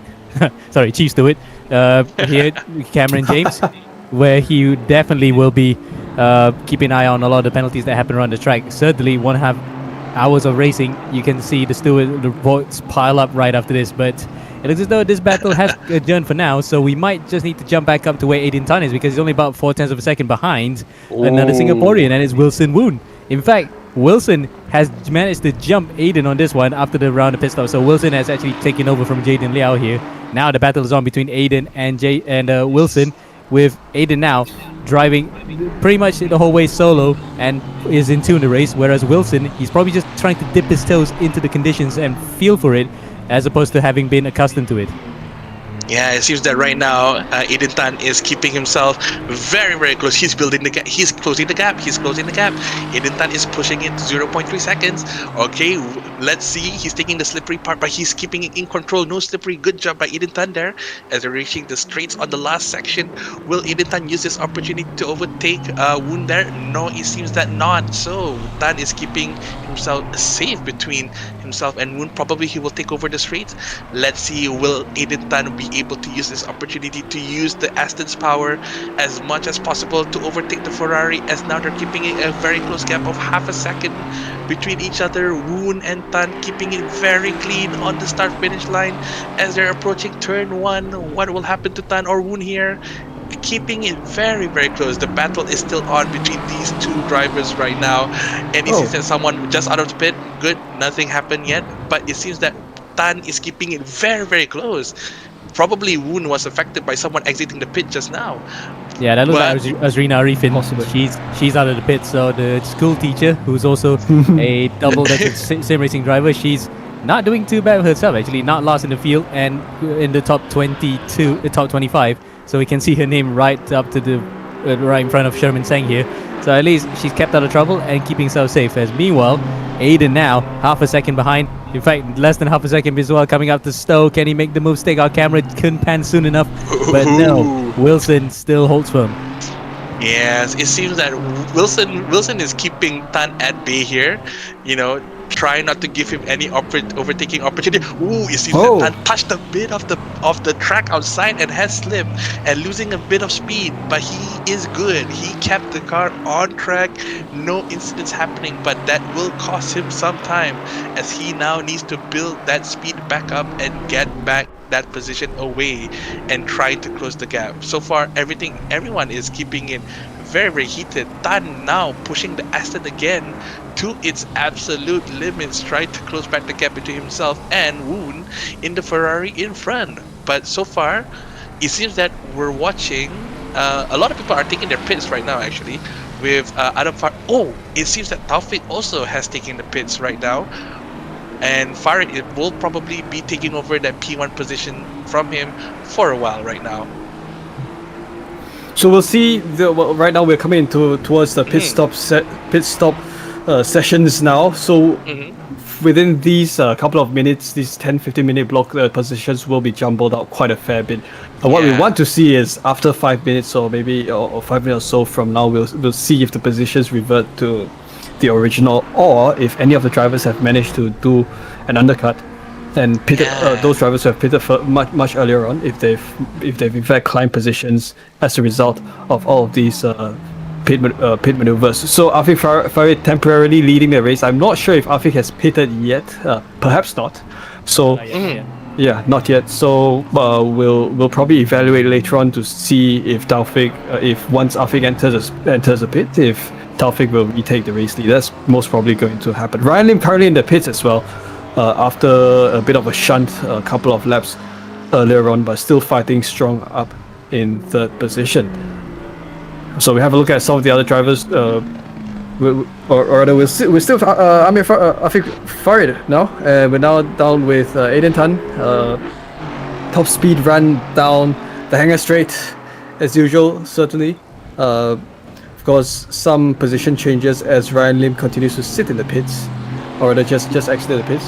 Aiden Tan continues to sit in fourth, set behind Wilson Woon, both Singapore drivers here as they come towards the second half of the Silverstone circuit. So certainly Handshake Racing doing a great job attracting some excellent drivers from around the Southeast Asia region. It's always good to see a diversity of drivers racing here on the grid. And that's definitely the case for everyone. So Primer, I think we're coming towards the second third of the race now. We've only got just a bit more than half an hour of racing to go. I think we might see racing action start to slowly pick back up again as drivers settle their pace, as they get fresh tires, and with fresh tires you're able to kind of push the car a little more, and we might see drivers going for more overtaking action. This is a potential battle brewing here between Aiden Tan and Wilson Woon. Once again, the gap still remains in the tenths of a second, still within a second, so we might see them making some moves here. Yeah, it seems that you are correct right now. Wilson Woon and Aiden Tan is trying to battle with each other because there was a traffic that impeded them just now, as Tan doing a bit of a late break there, closing his gap between himself and Wilson Woon, and that is an overtake, a very beautiful overtake. I'm tongue-tied. That was a very good. That was a very close call, but a very perfect. Yeah, I agree with you. That's the word I'm trying to look for. A perfect overtake by Tan just now on the last section of the Silverstone track. A very, very beautiful. As now he is taking on a podium position. Now the question is, will he be able to overtake Taufik right now? We'll have to see. Oh, now he's jumps to P2 actually. He is in P2. Now all he needs to do is chase Taufik in P1 with a 15-second gap. It's a bit of a long shot, but it's still possible. As now Wilson Woon is not giving up. He's still keeping a gap between himself and Aiden Tan with a less than 1 second gap. but Wilson Moon definitely has to push the car, has to push the Ferrari to its limit there to do something. As now we can pan on to Farid in the McLaren right now. He is fighting with someone. He is fighting with Lowe. Ethan Lowe. Oh, someone spun. Oh, someone's fun. Someone spun? Yeah, that Oh. is actually one of the Pantera cars. I think that's Han Lu. Han Lu, Oh, who actually man. took over earlier from Joshua Chin. He's made an appearance on screen, but not in the best way possible. As meanwhile, Oh. I think goes around the outside of Easton Yeah. Lowe, the son of Eddie Lowe. No, wait, that's Eddie Liu. My bad. So Easton Lowe is actually one of those drivers that also has a racing pedigree in real life. So he's driven a Porsche recently, so probably he could get into a Porsche Academy drive one day. But never mind that. Afiq Farid gets up to P4, and that was a battle for position overall. So really, then that's gonna do his case a world of good. As meanwhile, Brandon Chung has taken a bit of a spin. Yes, it's a very good job. Very good drive by Farid just now, overtaking during the straights and overtaking Ethan Lowe from the outside, which is a very, very ballsy move. But he definitely has the confidence to do so, since the mid-engine McLaren is, I would say, quite balanced during the corner as well. So very good job there by Farid, using the McLaren's advantage to overtake Ethan Lowe just now. As now Ethan Lowe in the, I would say, probably one of the nicest looking livery on a Porsche here on track right now, is currently on P5. Still comfortable, still has a chance to overtake Farid if he really wants to push it, but he really needs to push it lah. And now we are going to pan to Shazwan Shafiq right now, currently in P9, is battling with the GTR in front of Khairuddin, going through the last section here. This is the infamous straights again. Like I said, it's most probably the highest chance of someone being to make a mistake right here, right now. As Shazwan Shafiq right now trying to push the Ferrari to chase the GTR, but the GTR is just running away with its low aero, but going too fast through the corners. The Ferrari will definitely have an advantage on this part again. But it seems that the Ferrari is unable to close the gap between himself and the GTR in front. In fact, he is building gap. Khairuddin is building a gap between himself and the Ferrari bit by bit. And Goes for the pits. Shazwan goes for the pit. I was about to say it will be an interesting battle, but pass to you. Yeah, Nicholas back again in the black and red Bentley machine there. Nicholas currently currently in 13th position, but he is trying to set his sights on an overtaking move to claim 12th position, currently held by the Ferrari of 12th position driver. Currently Ali Khairuddin in 8th, and we'll have a look at potentially some of the drivers in the region as well. Ali Khairuddin set in 8th at the moment. He has currently he's currently doing well in 8th position. If we do have a look at perhaps, well, I think right now in the top half of the field, drivers are still decently spread out far apart. Any battles that have taken place have now kind of eased off. So all of the drivers have their positions cemented, so to speak. Taufik retakes his race lead, 15 seconds ahead of the rest of the field. So I am not sure what exactly Taufik is on right now, but what he's having, I want some as well. I'll pass it to you, Amir. I mean, what he has in the morning is something that I cannot disclose on air, because if you know him, we know him personally, how he is like. I think he might have had something that gave him a bit of motivation, and that something is not prepared to be disclosed. So I'll leave it at that. But Understandable. he's definitely one of those guys that shows that age has not been a factor, isn't it? If anything, the older he's gotten, the better he's driven. So he's definitely aging like fine wine. And certainly, it shows in his racing that it's not stopped him at all to be on a competitive edge, regardless of what race he's in. Yeah, it seems that right now, even Taufik right now is trying to be his own Delta. It is possible that he might get the fastest lap, taking away that position from Eden Tan. But we'll have to see sooner or later will Taufik be able to do so. Now we're watching Ryan Lim versus the Porsche of Eden Lowe going through the start-finish line here, as the Aston is now trying to battle against the Porsche. Ryan Lim is keeping himself very, very close, claiming that P5 position from Eden Low. Lim is going through the S's, keeping it very, very clean and tidy. A bit of a bump there, on a the bit of a curves. jump. Yeah, a bit of a jump there by Ryan Lim, but Yeah, he's took still off. being able to keep control. He's definitely giving the Aston's wing a bit of a try there, but still keeping it very, very close, very, very tidy. Eden Low will definitely feel the pressure behind him as they're going through the straights here. Who Yep. will break first? That's the main question. Will Lim overtake from the outside, inside? Will he be able to overtake him in this particular corner? No, everyone is keeping it very, very close. Idolo is feeling the pressure, doing a bit of a mistake there. I think he definitely went a bit wide there. Ryan Lim is Yeah. looking for opportunities left and right and still unable to find the place to do so. Back to you, Yep. Amo. Yeah, indeed. And in fact, I'm sure. I think Wei Han was about to say something earlier about Taufik, but no, I'm not. I'm sorry, sure. aging, I find my bro. I've met Taufik quite a number of times. We're great friends in real life.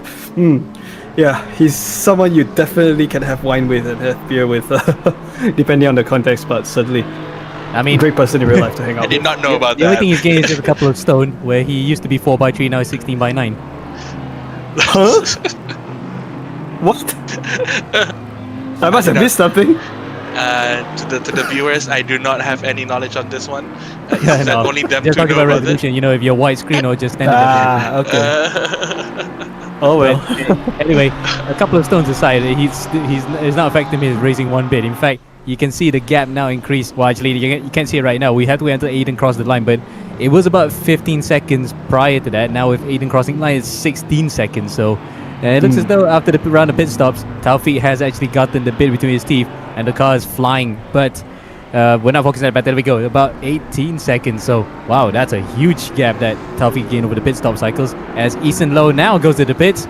So in fact, Eason has peeled off and gives the position to Ryan Lim. Eason, the son of, I think it's Zen Low's son, if I'm not mistaken. He is a racer himself, so that's why he is right up there really fast. But he has to concede that the tires simply cannot keep up with him and have to be taken off here.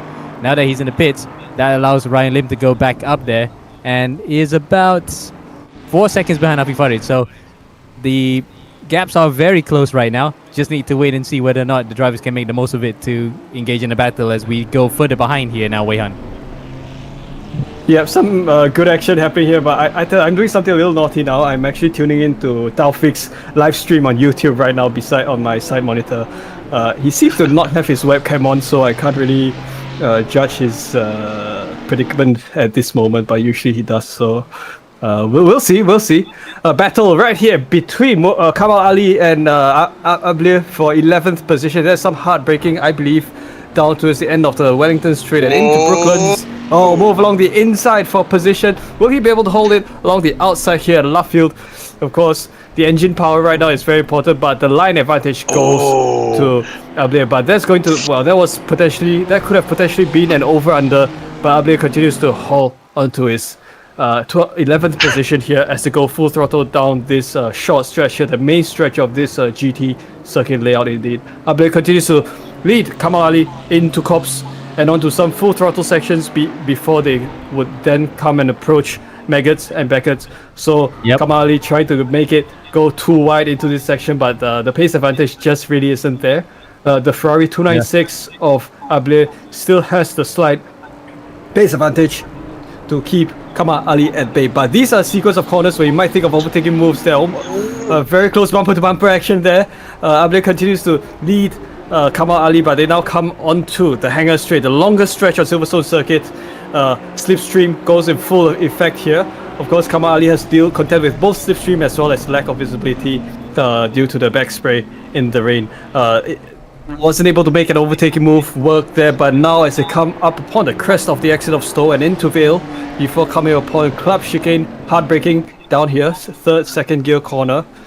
I think the drivers are still kind of maintaining the 0.3 of a second gap, so it will need, one of the drivers will need to crack for the other driver to have to be able to come victorious out of this battle. It could even well become a three-way battle if Nicholas wants to have a slice of this pie, and it seems like it may happen if this battle here continues. So I'll be under a lot of pressure at this moment to try to hold on to his 11th place, but Kamal Ali is not giving up. Indeed. Yeah, he's not giving Now- up at all. In fact, you can see there the gap just ebbing and flowing between 2/10 to 3/10 of a second as we go through the intervals. Now I think it's much closer if he comes out of the entry section onto the Wellington Straight. Now he's got Murdoch boy. in his side. So the Filipino then might be looking behind here with the two Malaysians breathing in his neck. Oh boy, it seems that Ali is trying to overtake Ablir from the outside. Will he be able to do so? No, this is where we had that battle just now. Ali is keeping it very stable on the outside. Will he make another move as he did in the previous lap? We'll have to see and do so. But it seems that Ali is still unable to close the gap between himself and the Ferrari in front. Ablir definitely knowing that Ali is a bit faster in that part of the section, trying to get the best line possible to keep himself close. But Nicholas as well, Nicholas Tan looking from the back, a bit of a slip up there, enjoying the view between the Ferrari and the Honda there. Ali going through the corner, looking from the inside, but blocked a bit by Ablir, losing a bit of speed there. Definitely a battle between these two. Ali looking from the outside, no, a bit of a bump. Ablir losing his speed, giving his position to Ali. Will he be able to will he be giving this position to Nicholas Tan as well? We are unsure, and yes, he did. It seems that Ablir has lost 2 positions to Ali and Nicholas Tan just now. And correct me, gentlemen, I did see a bit of a physical contact between Ali and Ablir just now. Not a major one, but still slightly, that it caused Ablir to lose a bit of a speed just now and giving the opportunity for the 2 cars to overtake him. Am I seeing that correctly?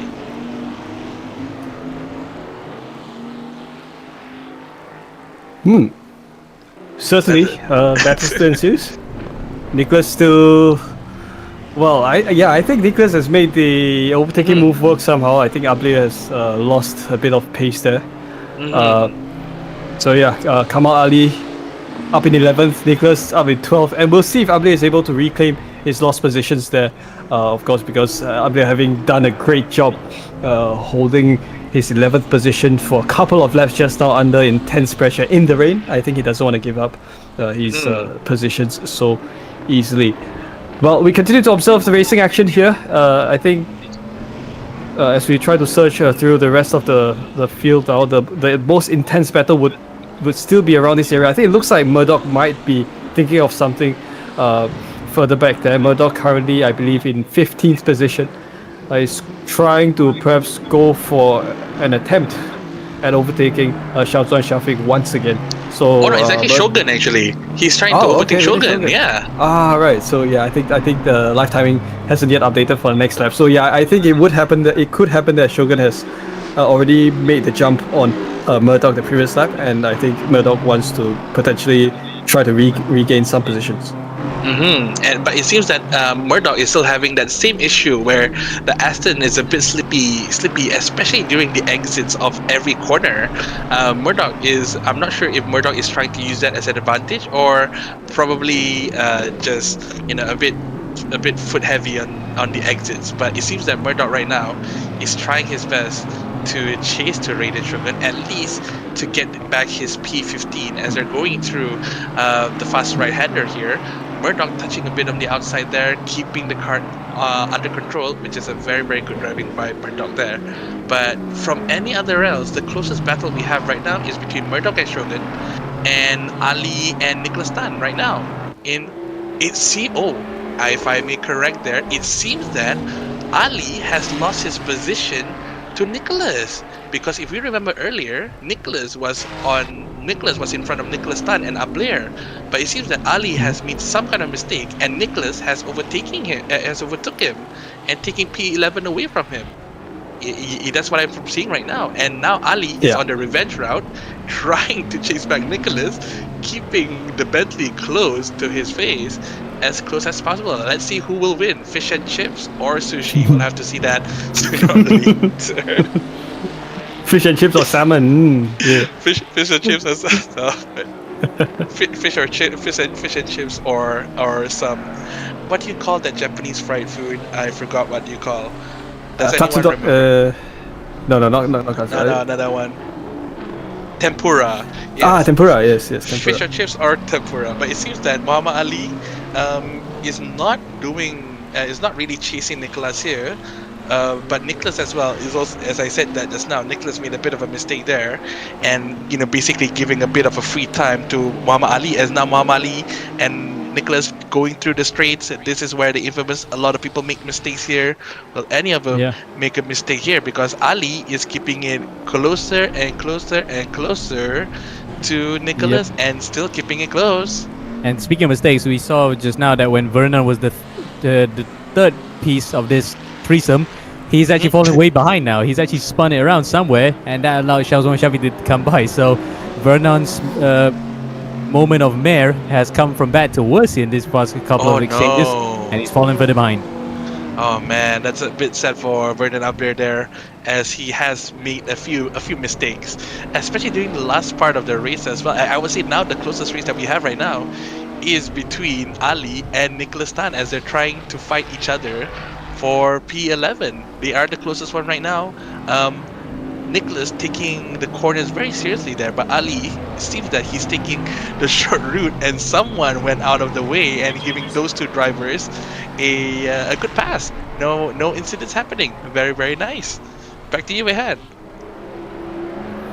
Yeah, great driving indeed. We're now going to continue to observe Kamal Ali as he's set in 12th position. I think, still hanging around 1+ seconds behind Nicholas Tan. So, we are coming towards the final 15 minutes of the race, and Amir's prediction definitely was right. The intensity of the battles will kind of return towards the latter half towards the end of the race, with a respite in the middle. And indeed, we do have racing action coming back alive towards the final moments of the race here. So this should perhaps be, with 15 minutes to go, we should have about 6 or so laps of racing to go here at Silverstone.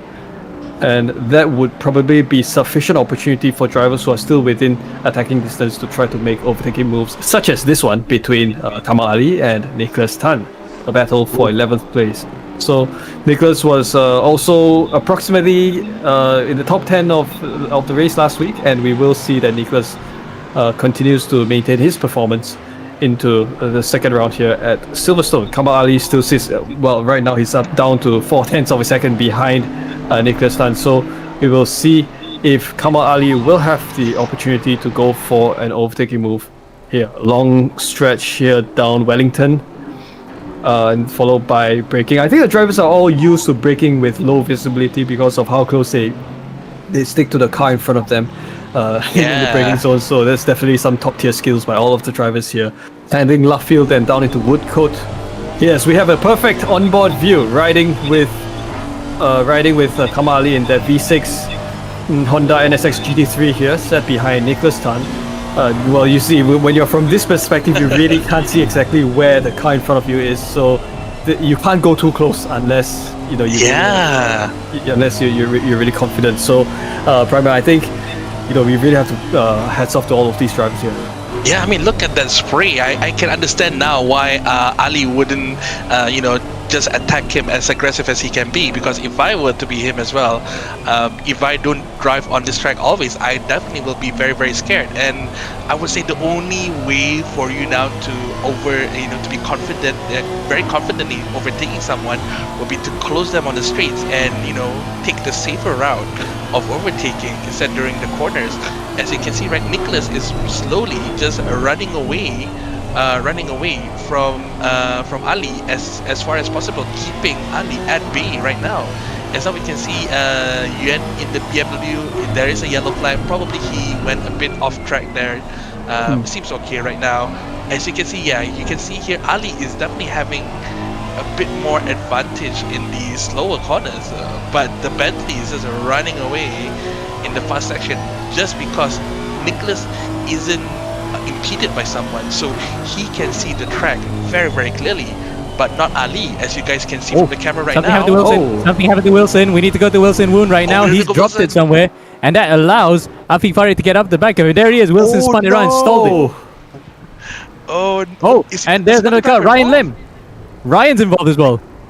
Oh no, what happened to these two, I wonder, but oh well. We can't do much about that one, I guess. But we can go back to Ali, which is right now very, very close to each other. They're Ali can have to use this opportunity to overtake Nicholas Tan. Will he be able to do so, or will Nicholas make a mistake here and overshoot his braking point? No, Nicholas definitely knows a lot of people make mistakes in this part of the corner, and he is trying to keep himself as close. But no, Ali is sticking to his butt and says, "Konnichiwa, I am going through you right now." As Nicholas Tan is definitely feeling the pressure from Ali, made a bit of a slip up there. Ali needs the speed, but it seems that the NSX right now is getting the speed, is getting the draft. But the issue right now is that it's up to Ali to push himself to to overtake him. But it seems that because of the rain, he is a bit unsure when to overtake him. So I would say for now, the best way for Ali to overtake him is to keep close to him as close as possible and take the straights, have a better exits during the straights so he can confidently and safely overtake Nicholas. It seems that nothing has happened yet, even though Ali has a very close gap between himself and Nicholas there right now. Pass to you, Weihan. Yeah, my hunch is that the faster you go, the bigger the spray, so the more difficult it is to keep close. So that's going to be a problem at braking zones. And this is Wilson Woon, who's going to go for an attempt on Ryan Lim. Woon, I think. The way I think he was actually giving Ryan Lim the way because he was actually going very narrow. So I think there might have been some incident between the both of them. That's why they actually spun around. And he was actually giving Ryan back the position as a way to say, as an apology, so to speak. Yeah. Very quickly back to Kamal Ali. I think the gap is really decreasing very close to there. That's an overtaking attempt. This is down the main stretch with Kamal Ali along the inside of Nicholas. So will Kamal Ali finally be able to make that overtaking move work? It looks like he might be able to. It does so. Down into Abbey. Great move there. And we'll see if he's able to hold on to the race lead and finally make that jump on Nicholas. As there is some additional traffic there behind. Oh, I think P13 also wants a slice of this pie, so we now have a three-way battle. Kamal Ali made the gain one position, and Nicholas loses 2 positions within a span of 3 corners. And it would happen that both Kamal Ali and Shazwan Shafiq, both rear-engine V6 cars, making the jump on Nicholas Tan. So Nicholas found himself down in 13th place with less than 10 minutes of racing to go here at Silverstone. Yeah, and the fact that you saw that Shazwan was the earliest. Shazwan was the earliest of the pitters, so he's managed to just get back up to on the edges of the top 10, but not fast enough in terms of pace to get really into there. So this may be where he's finishing right now, around the region outside of the top 10. Yeah, and now we're watching this 3-way battle happening as well. But speaking of battle, we have another battle in P8 right now with Descalzo, with Yuan, and it seems that Yuan has overtaken Descalzo, and no, it seems that Descalzo has overtaken Yuan. Oh, okay, my bad. It's up and down with these two people. They're just going up and down with these two. But yes, we can go to Woon as well, coming right now. Hang on, overtaking move there. Another attempt here into what I think is Megas and Beckett's. Kamal Ali, Shazwan Shafiq tried to go for an overtaking move, but of course when you're the car in front, when you're Kamal Ali and you don't have any visual blockage in front of you, you can still have the advantage of throwing the speed into the corner, and Kamal Ali continues to hold on to his position. Sorry to cut you off there. No worries, everyone is having their own battle like what you predicted, Amir. Everyone is having their battle at the last minute of the race right now. We have Shazwan with Ali, we have Yuan and Descalzo, Eden Lau, I think. Right now, Yuan is battling with, I'm a bit unsure who. Can we check on Yuan for... Oh, no, hold on for a sec. Hold on for a sec. Shazwan is taking on the inside of Ali. Ali a bit scared, giving a bit of space there, but Shazwan is unable to do overtake. Shazwan lets off and giving the Ali the space that he needed to let him go by. But Shazwan is definitely being a bit more aggressive to Ali right now as they're going over the straight. Shazwan looking on the inside. The Ferrari is unleashing its full-on Italian power. And say ciao sayonara to the Honda NSX at the back. Another position gained by Shazwan Shafiq despite the early pit stops. Good drive by him, a very good drive. Back to you, Amir. Yeah, I mean, he is on a recovery trail after pitting early, but it looks as though that early stop may have not paid the dividends that he would have liked. Yeah, as you can see there.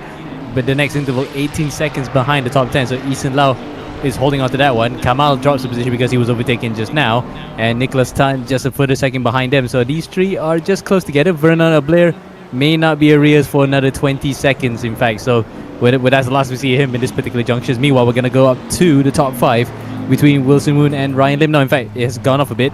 It was about under a second, but now it's just increasing. Is ebbing and flowing once again between these two, as Zef Yuen is actually having an even closer battle between himself and Alberto Descalzo. Yeah, definitely these two. Oh, we can check on Yuan right now, actually. How close is he? Oh, he's very close. He's very close. The BMW is unleashing its power to the Ferrari in front. But Murdoch seems that Murdoch is the backmarker here and just enjoying the view of the battle between these two people right now. Descalzo feeling the pressure from Yen as they're going through the left and right corner here as well right now. Yuan in the BMW, very, very stable, keeping himself very, very close to Descalzo. But Descalzo as well is not feeling the pressure. He's just keeping it very, very safe. Like we said earlier, Yuan is in the disadvantage here since he is blind from the spray from Descalzo right now. As Descalzo has the advantage of seeing clear track in the front, but Yuan has to overcome the fear of the spray and probably find a line that he can use to see clearly what's in front of him. As right now, Yuan is keeping it very, very close as they will be approaching the double apex corner here and they will be going to the straights. Will Yuan be able to close down the gap between himself and Descalzo, getting that deserved P8? And no. No. That is dangerous. Not with that kind of exit. And the fact that the one prior to that, before they went on to Aintree, it was already looking a bit shabby anyway. So unfortunately for Zef, he's lost about 3 times per second that particular juncture and past the intermediate line, 1.1 seconds. So Descalzo is now having to breathe a little bit easier in this closing stages of this race. Meanwhile, Murdoch, and we cannot be the bearer of bad news enough, gets another drive-through penalty. That's like the third or fourth drive-through that we see. Probably third. I think third. Probably third. Yeah, that's a lot. That's a lot of drive-through for Murdoch today. A bit unlucky, but we can go to Wilson Woon right now, as he is still trying his best to overtake Ryan Lim. So far, these two are keeping it very, very close to each other with less than 5 minutes to go. Will Wilson Woon be able to, if he wants that P4, he needs to do something right now.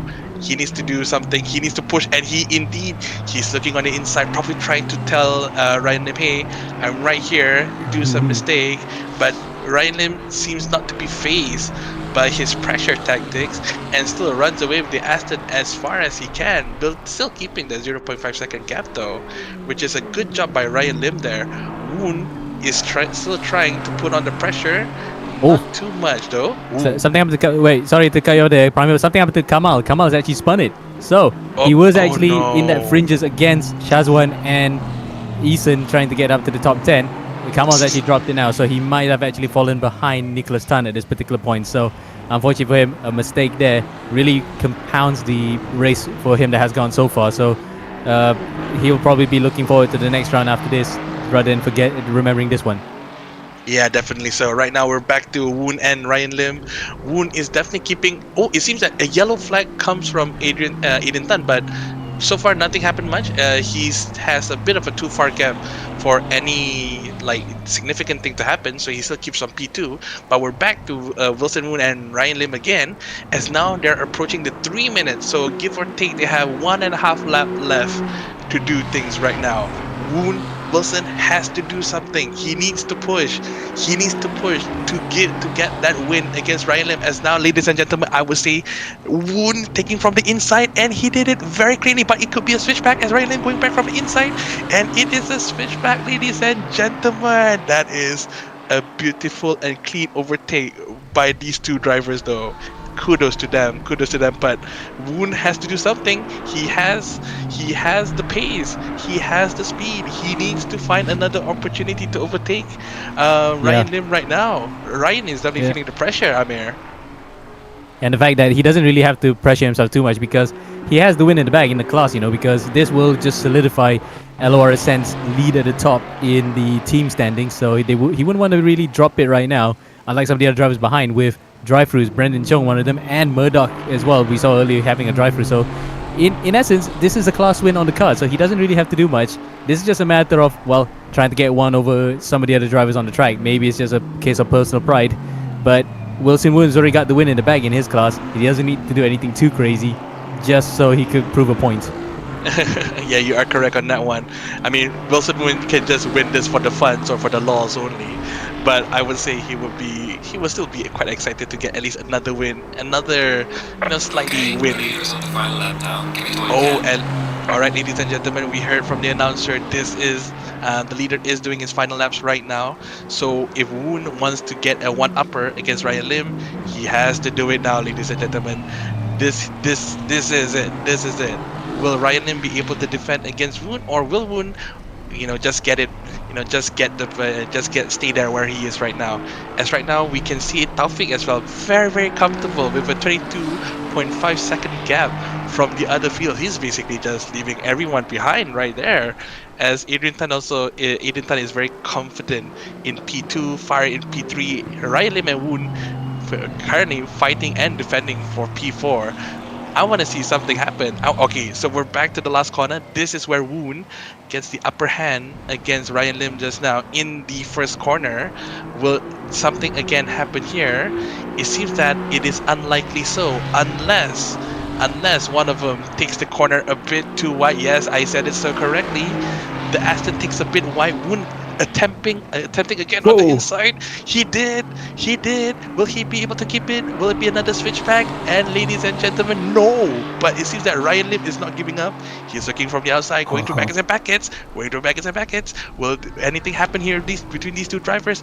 No, they're keeping it very, very safe. Woon is trying to do a last. Woon has to keep this position if he wants to get that solidified, that P4 position. Ryan Lim definitely has that weakness just now during turn 1, where he always went up slightly wide on the last corner of the track just now, giving Woon the advantage that he needed right now. As now, ladies and gentlemen, we are seeing Taufik right now in P1 going through the final section of the track itself right now.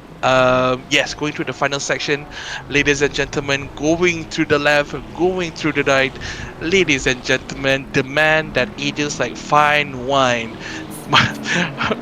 Mohin Taufik, is our winner for today's Silverstone GP in the Ferrari. Congratulations to Mohin Taufik. What a superb drive. Super drive indeed, and this is Aiden Tan, who's fought tooth and nail with every single driver all the way up from where he started. Aiden Tan most likely coming along the final corners here, Luffield and on to Woodcote. In second place will go to Aiden Tan, and he's going to finish well ahead of one of the other faster drivers as well, Afik Farid. So Aiden Tan comes along the start-finish line to take second for round 2 at Silverstone here of the HSM European GT Tour. Yeah, we'll hit the wall a little bit there, and Farid along Luffield as well. It will be third place for Afik Farid. Of course, first 2 rounds podium positions for Afik. Definitely great performance so far at this point in the season. Afik Farid, cross line in third. Wilson Wood, great fight there. Brilliant performance. Stole the position from Ryan Lim right at the last half a minute of race to go. Wilson Wood will come across the start-finish line and take 4th in round 2 here at Silverstone with Ryan Lim, who did his best to hold on to his position, but he'll come home in 5th after what has been a tumultuous race. Ali Khairuddin will come home in 6th later on in the race, and the rest of the drivers as follows. And the fact that for Wilson, that's also a class win because he is driving with a partner, of course, with Jaden Liao. So they have won in class for the 2nd consecutive race. That extends their championship lead. And speaking of extending championship leads, because Ali Khairuddin finishing in 6th, that allows Taufik to eke out an advantage after both of them had a ding-dong battle in the first round in Barcelona. But this one is not to be for Ali. He had a bit of a disappointing race, so 6th place it is for him, with Afik in 3rd, extending the lead. Descalzo comes out of the line in 6th in fact. A bit of a timing glitch for a second because I think I saw Descalzo 6th earlier than 5th, but whatever it is, Descalzo is 6th, 7th is Zev Yuen, 8th will be Brandon Chong, and 9th is Eason Lowe. So Eason then will be another one of the drivers that will be happy with the result, given the fact that that's another top 10 finish. And then Shazwan Shafi clawing his way back up to the top 10 after pitting early in the race. Ooh, Oh, they're great, sliding after the start finish line. great job by the drivers. Great job by the drivers, by the way. Yes, it seems that definitely Silverstone GP with the rain is a fun race to watch, ladies and gentlemen. That will be the end of the race for our HSM European GT Cup today. Stay tuned for next week, where we'll be going, gentlemen. Monza. Yeah, Monza. we'll be going to the Temple of Speed, ladies and gentlemen, Monza. Well, where if you want to watch some Turn 1 chaos, do stay tuned for next week's race, alright? So this is Primer signing out with...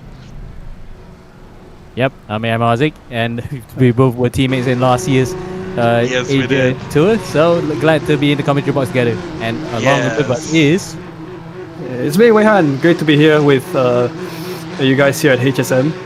Definitely looking forward to the next round at Monza. Perfect place to go racing, and perfect place to see those cars going full speed. Alright, thank you so much, everyone. I will see you next week.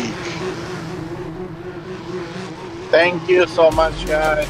Wow. Appreciate it. Wow, that was you. good. That was fun. Yeah, that's pretty good, pretty good. Oh, guys. What the hell? I don't know how you guys do it. Respect. Thank you so much. Thank you so Thank much. you. Hey, we made it work, Yeah. man. 3 of us. Yeah. Yeah. Thank you. Good job, guys. Good job. Good Yeah, job. yeah. Yeah. Hope to see you guys